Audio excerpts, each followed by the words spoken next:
ரிஷபராசியின் 4ஆம் வீடாக வரக்கூடியது சிம்மம். சிம்மத்திற்கு அதிபதியாக சூரியன். இங்கே மகம், பூரம், உத்திரம், சுக்கிரன், சூரியன், சந்திரனுடைய பாதங்கள் பதிய பெற்று வரக்கூடிய ஒரு ராசி.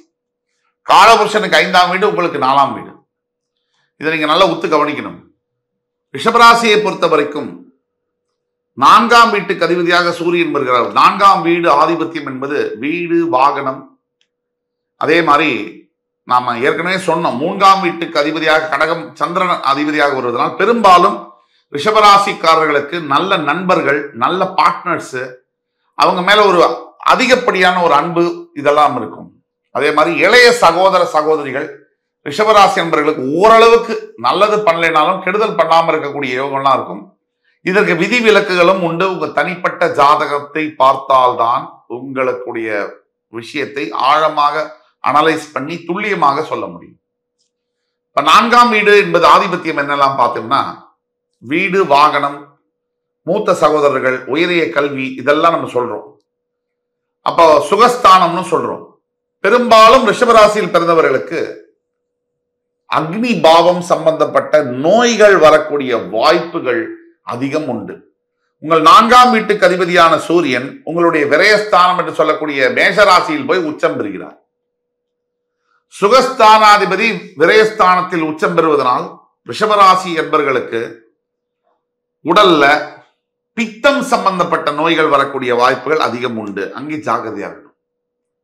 அதே சமயத்துல ஏதோ ஒரு சந்தர்ப்பத்துல அப்பா மூலியமாவோ, முக்கியமா பிதா காரகன் சூரியன்றதுனால அப்பா மூலியமாவோ, அல்லது ஒரு கணவர் மூலியமாவோ, இல்ல அரசாங்கத்தின் மூலியமாவோ, இல்ல பெண்டாட்டியினுடைய அப்பா மாமனார் மூலியமாவோ பெரிய சொத்துக்கள், வாகனம், வீடு வரக்கூடிய வாய்ப்புகள் இருக்கு. இது அப்படியே இருக்குன்னு சொல்ல முடியாது. உங்க பிறப்பு ஜாதகத்துல சில மாறுதல்களை வச்சு இது மாறும். ஆனா பெரும்பாலும் வாய்ப்புகள் இருக்கு. ரிஷபராசியினுடைய 4ஆம் வீட்டுல பாத்தீங்கன்னா கேது, சுக்கிரன், சூரியனுடைய பாதங்கள் வருது. இதுல சூரியனுடைய வீட்டுல கேது, சுக்கிரன், சூரியனுடைய பாதங்கள். நீங்க சுக்கிர ராசி. பெரும்பாலும் மேல் படிப்பு படிப்பதற்கு ரிஷபராசி என்பவர்கள் ரிசர்ச் சம்பந்தப்பட்ட படிப்பு எடுத்தால், பிஹெச்டி, டாக்டர் சம்பந்தப்பட்ட படிப்புகள் உங்களுக்கு ரொம்ப சூட்டபிளா இருக்கும், நல்லா வரும். அதே மாதிரி பூர்வீக சொத்துக்கள், கோர்ட் கேஸ் எவ்வளவு நடந்தாலும் ஃபைனல் வெர்டிக்ட் உங்களுக்கு சாதகமாகத்தான் வரும். இதெல்லாம் ரிஷபராசி என்பவர்களுடைய பிறப்பினுடைய ரகசியங்கள். அதே மாதிரி நல்ல கல்வி பயிலக்கூடிய யோகங்கள் ரிஷபராசி என்பவர்களுக்கு இருக்கு. இளம் வயதிலேயே திருமணம் முடிக்கக்கூடிய யோகமும் ரிஷபராசி என்பவர்களுக்கு உண்டு. ஆனா நான் வரேன், இன்னும் நிறைய வீடுகள் இருக்கு பார்க்கணும், கல்யாணத்தை பத்தி எல்லாம் சொல்றேன். அதுக்கப்புறம் 4ஆம் வீட்டில் சுக்கிரன் உங்களோட ராசிநாதனே கால் பதிப்பதனால் உங்களுடைய நண்பர்களோ சகோதரர்களோ பூர நட்சத்திரத்தில் பிறக்கிறாங்க அப்படின்னா நீங்க அவர்களால் பாதிக்கப்படக்கூடிய யோகங்களும் உண்டு. அது ஜாக்கிரதையா இருந்துக்கணும். அதே உத்திர நட்சத்திரம் 1ஆம் பாதத்தில் பிறக்கக்கூடியவர்கள் உங்களுக்கு நண்பர்களாகவோ சகோதரர்களாகவோ இருந்தால் அவர்களால் உங்களுக்கு நன்மைகளும் உண்டு. அடுத்தபடியாக உங்களுடைய 5ஆம் வீடு பூர்வ புண்ணிய ஸ்தானத்திற்கு அதிபதியாக உங்களுடைய 2ஆம் அதிபதி, அதாவது மிதுன ராசிக்கு அதிபதியே 5ஆம் வீட்டுக்கும் அதிபதியாக வருகிறார். இதுல ஒரு ஸ்பெஷாலிட்டி இருக்கு. இந்த பூர்வ புண்ணிய ஸ்தானம் என்பது ஒரு மனிதனுடைய வாழ்க்கையை தீர்மானிக்கக்கூடிய ஒரு இடம். எப்படி வாழணும், எங்க பிறக்கணும், என்ன படிக்கணும், என்ன வேலை பார்க்கணும், எந்த சட்டையை போட்டுக்கணும், எந்த சமுதாயத்துல என்ன அளவுக்கு அந்தஸ்து இருக்கணும், இது எல்லாமே 5ஆம் வீடு பூர்வ புண்ணிய ஸ்தானம். இந்த பூர்வ புண்ணிய ஸ்தானத்துல புதன் ஆட்சியும் பெற்று உச்சமும் பெறுகிறார். இது ஒரு அன்யூஷுவலான ஒரு விஷயம். 2ஆம் அதிபதி உங்களுடைய தனஸ்தானாதிபதி காலபுருஷனுக்கு 6ஆம் வீடு. ஆனா உங்களுக்கு அது 2க்கும் 5க்கும் உடைய வீடு. காலபுருஷனுக்கு 3க்கும் 6க்கும் வீடு. இப்ப காலபுருஷனுக்கு 6ஆம் வீடு உங்களுக்கு 5ஆம் வீடாக வருவது. அதனால நான் ஏற்கனவே சொன்னேன், வாக்கு சம்பந்தப்பட்ட பேச்சு தொழில் சம்பந்தப்பட்ட ப்ரொஃபஷன்ல இருக்கும் போது வக்கீல்களாக, ஒரு நீதிபதிகளாக, அரசியல் தலைவர்களாக, ரியல் எஸ்டேட் துறையில் ஏஜென்சிஸ் வச்சிருக்கக்கூடியவர்களுக்கெல்லாம் நல்ல லாபம் கிடைக்கும். அதே மாதிரி ரிஷபராசியில் பிறந்தவர்கள் ஐடி துறையில் வேலை பார்த்தால் பெருமளவு உயர்வை பார்க்க முடியாது. அப்படியே சஸ்டைனபிலிட்டியா இருக்கும். அந்த வேலையை காப்பாத்திக்கிறதுலேயும் மும்முரமா இருக்கும். உங்களுடைய திறமைக்கு ஏற்ற ஒரு முன்னேற்றம் இருக்காது. அதே மாதிரி 5ஆம் வீடு பூர்வ புண்ணிய ஸ்தானத்துல புதன் ஒரே வீட்டில் ஆட்சியும் உச்சமும் பெறுவதனால் உங்களுக்கு பிறக்கக்கூடிய குழந்தைகளானவர்கள் ரிஷபராசியில் இருக்கக்கூடியவர்களுக்கு புத்திர பாக்கியம். 5ஆம் வீடு எது? புத்திரஸ்தானம், பூர்வ புண்ணியஸ்தானம். எல்லாமே ஒரு மனிதனுடைய வாழ்க்கையை தீர்மானிக்கக்கூடிய எல்லா விஷயங்களையும் கொடுக்கக்கூடியது. நல்ல நிம்மதியா இருப்பியா, சந்தோஷமா இருப்பியா? 5ஆம் வீடு. அந்த வீட்டுல புதன் ஆட்சியும் உச்சமும் பெறுவதனால் உங்களுக்கு ரொம்ப உற்ற கிரகம் புதன். அவர் ஒரே வீட்டுல ஆட்சி உச்சம் பெறக்கூடிய ஒரே கிரகம் அவர் தான். அதுவும் கன்னி ராசிங்கிறதுனால பிறக்கக்கூடிய குழந்தைகள் மிகப்பெரிய அறிவாளிகளாக, மிகப்பெரிய படிப்பாளர்களாக, கல்வியில் சிறந்தவர்களாக, ஸ்காலர்ஸாக, பெரிய புகழ் பெறக்கூடியவர்களாக பிறக்கக்கூடிய பாக்கியம் ரிஷபராசி என்பவர்களுக்கு உண்டு. உங்களுடைய குழந்தைகள் மிகப்பெரிய அளவில் பரிமளிப்பார்கள் தங்களுடைய வாழ்க்கை. அப்படின்னா என்ன அர்த்தம்? நீங்கள் வயோதிக காலத்தில் நல்லா இருக்க போறீங்க, நிம்மதியா இருக்க போறீங்க. நமக்கு செய்தாங்களோ இல்லையோ குழந்தைங்க, அவங்க நல்லா இருந்தா போருமே சார். அந்த அடிப்படையில நீங்க உங்க ரிட்டையர்மெண்ட் லைஃப்ல ரொம்ப நிம்மதியாகவும் சந்தோஷமாகவும் இருக்க போறீங்க அப்படிங்கறத சொல்றதுதான் இந்த அர்த்தம். அது தவிர 5ஆம் இடம் புத்திர பாக்கியம், பூர்வ புண்ணியஸ்தானம், நல்ல ஒரு அந்தஸ்து சமுதாயத்தில் கிடைக்க பெறக்கூடிய யோகங்கள் பிறப்பிலேயே ரிஷபராசி என்பவர்களுக்கு கிடைக்கிறது என்பது உண்மை. அதற்கு அடுத்தபடியாக 6ஆம் வீடு என்று சொல்லக்கூடிய துலாம் ராசி. அங்கே பாத்தீங்கன்னு சொன்னா, இப்ப கன்னி ராசியில பாத்தீங்கன்னு சொன்னா உத்திரம், அஸ்தம், சித்திரை 3 நட்சத்திரங்கள் வருது. துலாம் ராசியில சித்திரை, சுவாதி, விசாகம். செவ்வாய், ராகு, குருவுடைய பாதங்கள் பதிய சுக்கிரனுடைய வீடு, உங்களுடைய ராசிநாதனுடைய இன்னொரு வீடு. உங்கள் ராசிநாதர் இன்னொரு வீடு 6ஆம் வீடு. ஆனா காலபுருஷனுக்கு அது 7ஆம் வீடு அப்படிங்கிறதுனால பெரும்பாலான ரிஷபராசி என்பவர்களுக்கு வாழ்க்கை துணையானவர் உங்களை அவர்கள் எதிரியாகவே பாவிக்கக்கூடிய தன்மை என்பது இருக்கும். இப்ப ரிஷபராசியில் இருக்கக்கூடிய ஆண்களா நீங்கள், உங்க மனைவி உங்களை பெரும்பாலும் எதிரியாகவே பார்ப்பாங்க.